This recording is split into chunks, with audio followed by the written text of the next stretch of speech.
एक समय की बात है। एक सुंदर गांव में एक किसान रहता था जिसका नाम मोहन था। मोहन न केवल अपने खेतों में मेहनत करने के लिए जाना जाता था, बल्कि उसकी ईमानदारी और सत्यनिष्ठा के लिए भी प्रसिद्ध था। मोहन का एक पड़ोसी था, रमेश, जो बहुत ही चालाक और धोखेबाज था। रमेश हमेशा अपने स्वार्थ के लिए दूसरों को धोखा देता था।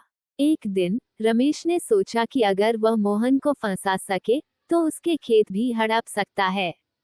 उसने एक योजना बनाई और गांव के सरपंच के पास गया। उसने सरपंच से कहा कि मोहन ने उसके खेत से सोना चुराया है। सरपंच ने दोनों को बुलाया और पूछा, क्या ये सच है, मोहन?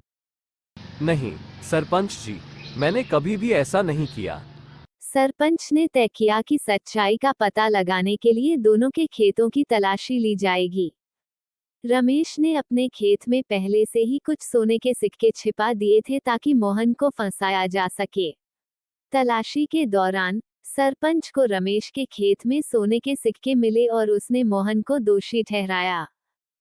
मोहन को जेल में डाल दिया गया, लेकिन उसने हार नहीं मानी। मोहन ने ईश्वर से प्रार्थना की और सच्चाई की जीत की उम्मीद में रहा। कुछ दिनों बाद गांव में एक बहुत ही बुद्धिमान व्यक्ति आया।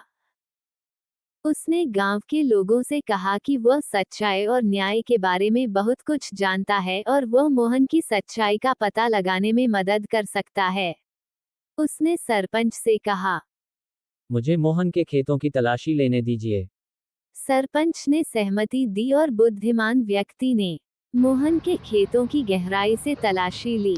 उसने पाया कि जमीन के नीचे एक पुराना बक्सा दबा हुआ था जिसमें बहुत सारे सोने के सिक्के थे। इस बक्से पर मोहन के पूर्वजों का नाम लिखा हुआ था। बुद्धिमान व्यक्ति ने सबको बताया कि मोहन के पूर्वजों ने ये सोना यहाँ छिपाया था और मोहन निर्दोष है। उसने रमेश की चालबाजी का भी पर्दाफाश किया और रमेश को सजा मिली। गांव के लोग मोहन की ईमानदारी और सत्यनिष्ठा की प्रशंसा करने लगे। मोहन ने सच्चाई की जीत का सबसे बड़ा उदाहरण प्रस्तुत किया और गांव में फिर से शांति और विश्वास लौट आया।